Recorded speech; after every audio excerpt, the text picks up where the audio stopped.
역대상 10장은 우리의 마음을 슬프게 합니다.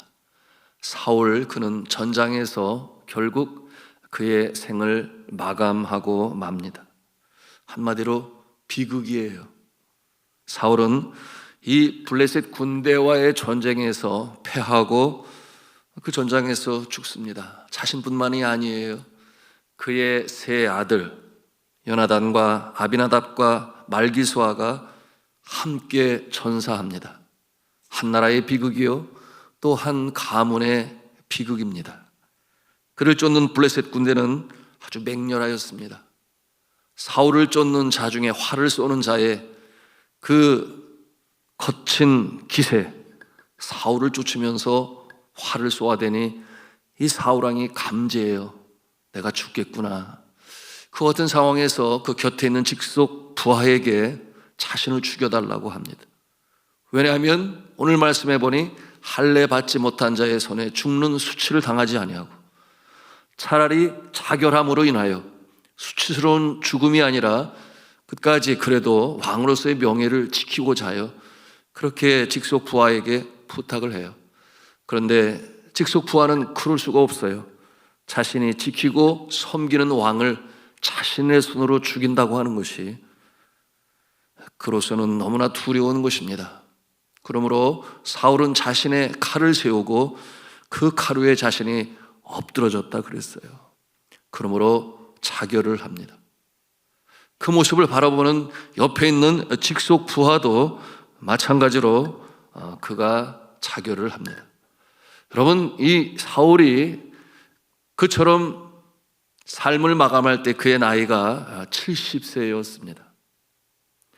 오늘 10절에 보니 죽은 사울의 이 갑옷을 벗겨서 이 블레셋 나라의 신전에 두고 사울의 머리를 다곤의 신전에 달았다 그랬어요. 참 수치스러운 일이 벌어졌죠. 그 소식을 들은 이스라엘 백성들이 다 일어나서 사울의 시체와 그의 아들들의 시체를 거두어 왔다고 했습니다.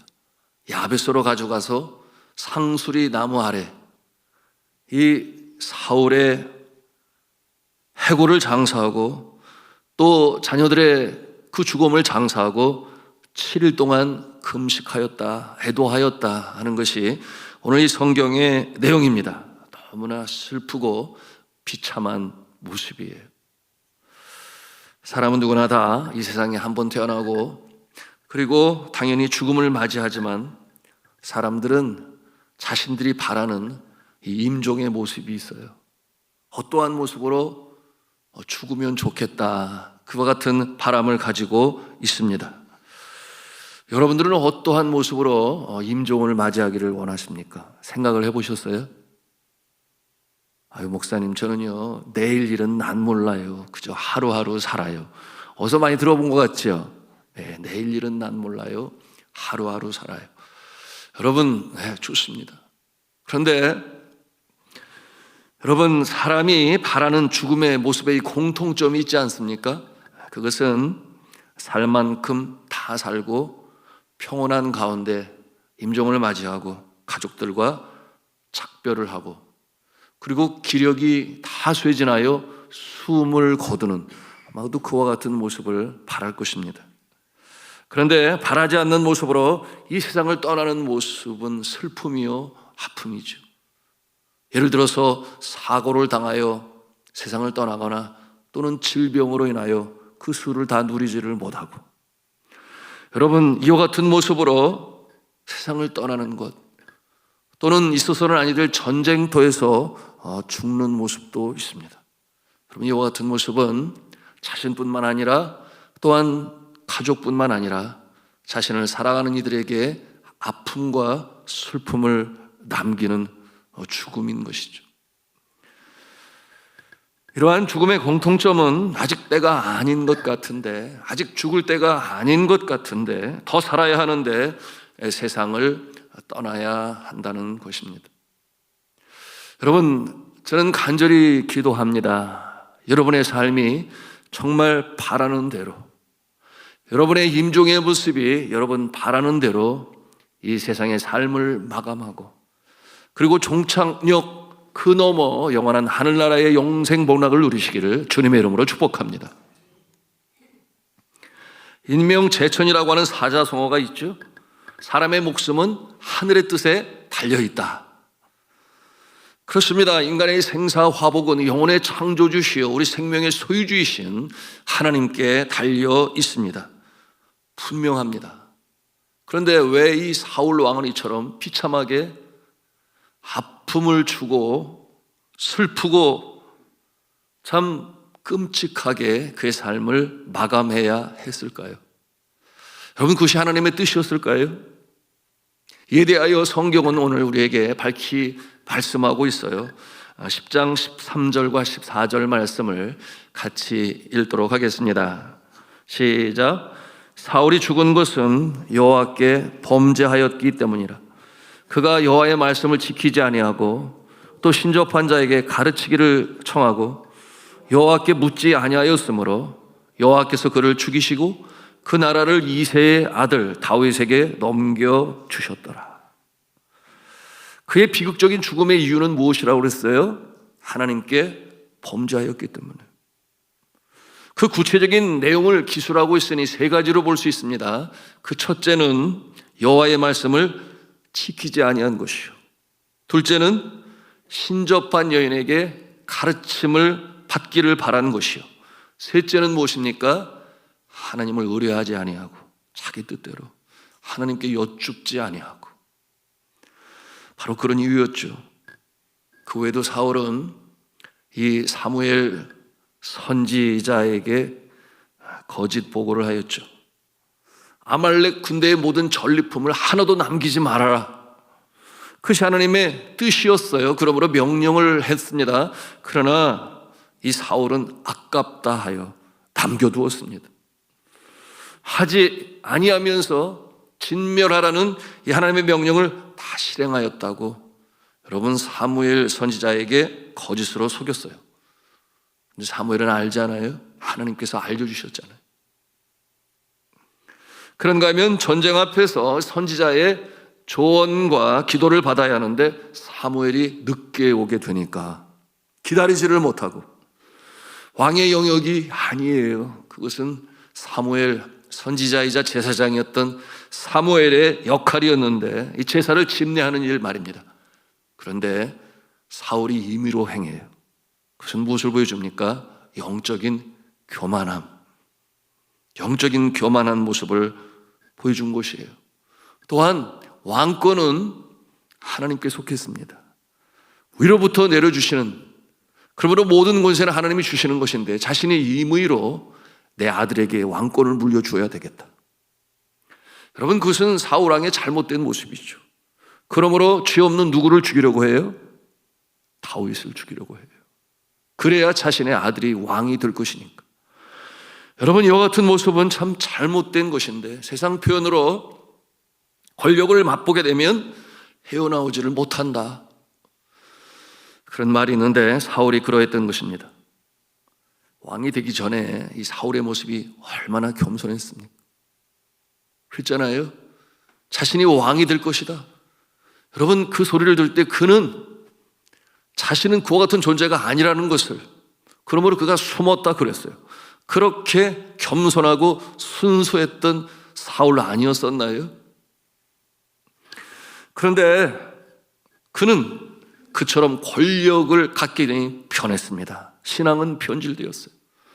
그가 과거에는 어떠한 모습이었습니까? 효성이 지극한 효자였죠. 아버지 기스가 잃어버린 암나귀들을 찾아오라 명했을 때에 내가 찾기 전까지는 집에 돌아가지 아니하리라. 얼마나 많은 곳을 다니면서 아버지의 마음을 기쁘게 하려고 했던 그 아들 사울 아니었나요? 그런데 이 권력은 얼마나 치명적인 독소를 가지고 있는지, 그런 많은 사람들은 거기에 매료되고 매혹당하고 거기에 빠져들게 되면 그야말로 정신을 차리지 못하는 거죠. 사울의 모습 속에서 우리가 그 모습을 봅니다. 그처럼 이 순수했던 자가 말입니다. 왕이 되어 권좌에 앉으니 자신의 명령에 사람들이 복종하고 따르게 되니까 자기 뜻대로 행하려 하고 자신의 사리사욕을 취하려고 했습니다. 그러니 어떻게 됐어요? 하나님의 뜻을 구하지 아니하고 자기 뜻이 앞서게 되니까 그의 인생관이 바뀌고 그의 신앙관이 변질되었습니다. 그의 변한 모습을 단적으로 보여주고 있는 성경의 기록이 있습니다. 사무엘상 15장 30절에 이런 내용이에요. 제가 읽겠습니다. 사울이 이르되 내가 범죄하였을지라도 이제 청하옵나니 내 백성의 장로들 앞과 이스라엘 앞에서 나를 높이사 나와 함께 돌아가서 내가 당신의 하나님 여호와께 경배하게 하소서 하더라. 이 모습을 한마디로 표현하면 무슨 뜻이겠어요? 내가 범죄하였을지라도 나를 좀 높여주세요. 장로들 앞에서 나를 좀 높이 세워주세요. 내가 죄를 범하였을지라도 나를 높여달라고 하는 이와 같은 모습은 여러분 분명 하나님이 기뻐하시는 모습이 아니죠. 여러분 이와 같은 자들을 여러분 오늘 이 시대는 없나요? 우리가 이 시대도 보지 않습니까? 내 야욕을 이루기 위한 이 권력자들의 멘탈리티라고도 할 수 있겠습니다. 죄를 범하였으면서도 양심의 소리를 듣지 아니하고 그럼에도 불구하고 더 높은 자리를 탐하는 자들의 모습, 여러분 오늘날에도 있습니다. 전에 사랑하는 성도 여러분, 사람은 태어나고 그리고 누구나 다 사명을 받습니다. 그 사명은 하나님께서 저와 여러분을 이 땅에 보내신 목적이요 오늘도 살아가게 하시는 하나님의 뜻인 줄로 믿으시기를 바랍니다. 크게 생각하면 하나님의 뜻이 이 땅에 이루어지는 일에 우리를 사용하기를 원하십니다. 그리고 이 일을 통해서 우리는 주를 기쁘시게 하죠. 적게는 먹든지 마시든지 무엇을 하든지 하나님의 영광을 위하여 하라 하셨던 말씀처럼 우리는 피조물로서 하나님과 결별하여 살아갈 수가 없어요. 여러분 하나님은 창조주로서 명하시고 우리는 피조물로서 순종할 때 복 있는 인생이 됨을 믿으시기를 바랍니다. 그것이 우리의 모습이요. 내가 누구인가, 어디서 와서 어디로 가는지. 여러분 하나님을 떠나서는 내 자신이 누군지 알 수가 없어요. 그러므로 하나님과의 관계 속에서 우리는 복된 인생을 살아가는 것입니다. 주신 은사를 가지고 10분 발휘하여 다양한 생업에 종사합니다. 최선을 다해 행하고 그 일로 이웃들의 필요를 돕고 거기에 대한 대가를 물론 받습니다. 그러므로 생계에 필요한 것을 얻게 되지요. 그러나 그와 같은 행실을 보고 선하게 행함으로 말미암아 그들로 하여금 하늘에 계신 아버지께 영광을 돌리는 이와 같은 모습이 우리 인생을 향하신 하나님의 뜻인 것이에요. 그렇게 하도록 하나님께서는 가정을 이루게 하시고 가장으로서 어머니로서 자녀로서 행복을 갖게 하시고 더 확대된 가정이 있습니다. 더 확대된 가정. 이 더 확대된 가정은 바로 주께서 피로 값주고 사신 교회예요.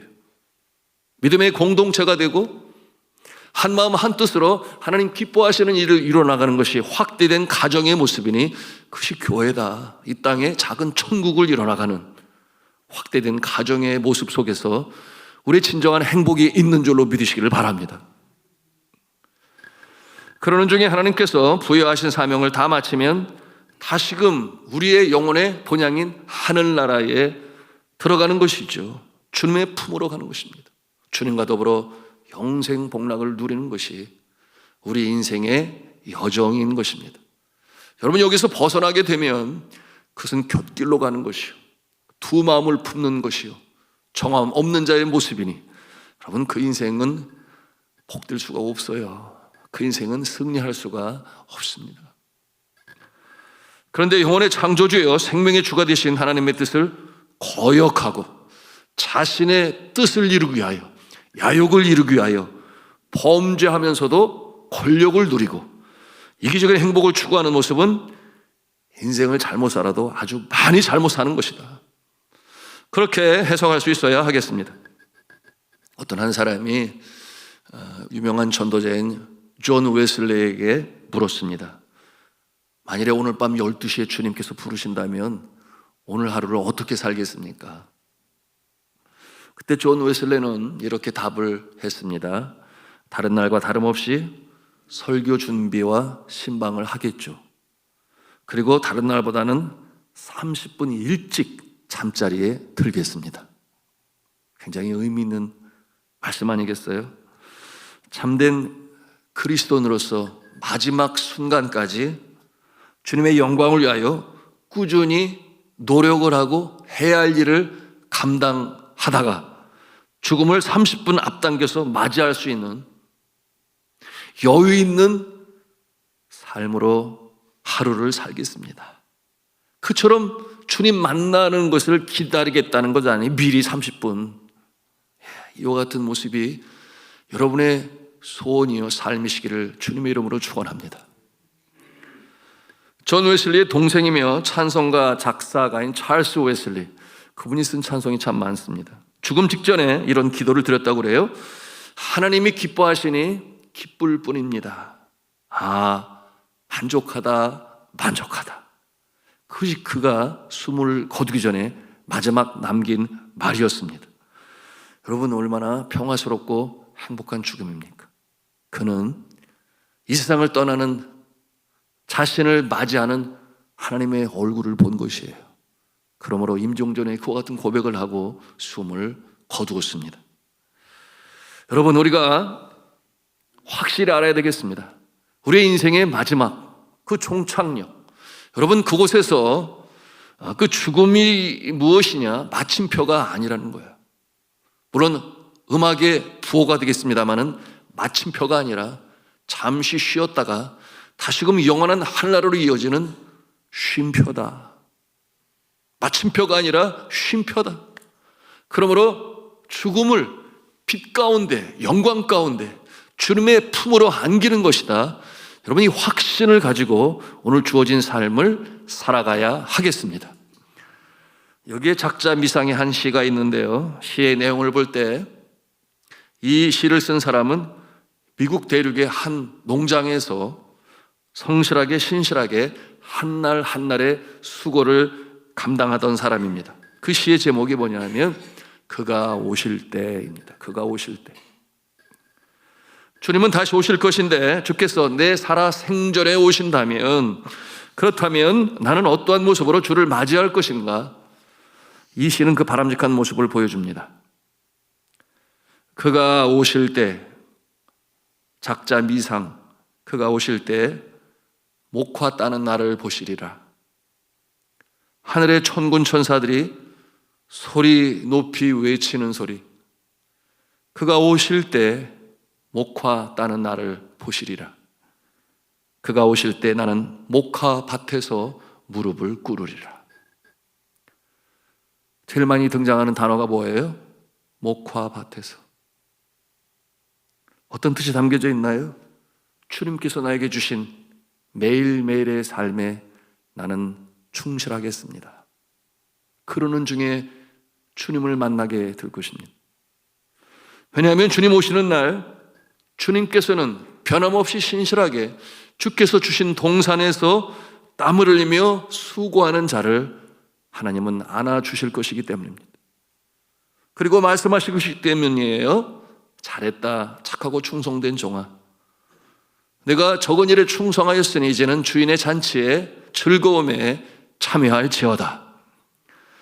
자, 사랑하는 성도 여러분, 이 확신이 있습니까? 이 확신을 가지고 오늘을 살아가시기를 바랍니다. 주님이 오실 것을 생각하여 내가 모든 것을 그만두고 주님 만날 준비를 하는 그런 모습이 아니라 주님께서 나에게 주신 동산에서 오늘도 그 일을 신실히 감당하다가 주님 오시는 그날에 그 주께서 맡기신 이 일을 감당하는 중에 주를 만나겠습니다. 여러분, 이것이 죽음을 맞이하는 오늘 우리의 삶의 자세임을 우리는 생각하면서, 여러분, 하나님이 오늘도 인생의 한날을 더하셨습니다. 매일매일이 소중하다, 어제 말씀을 드렸습니다. 그러므로 일용할 양식을 구하라 하시는 주님께서는 오늘 일은 오늘에 족하다, 내일 일은 내일로 맡겨라. 여러분, 이 한날 한날이 이어지면서 우리는 결국 인생의 종착역에 다다르게 될 것입니다. 그 이후로 펼쳐지는 영원한 영생 복락, 오늘도 소망 중에 순례자의 모습으로 하늘 찬송을 부르고 승전가를 부르며 전진해 나가시는 여러분 모두가 다 되시기를 주님의 이름으로 축원합니다.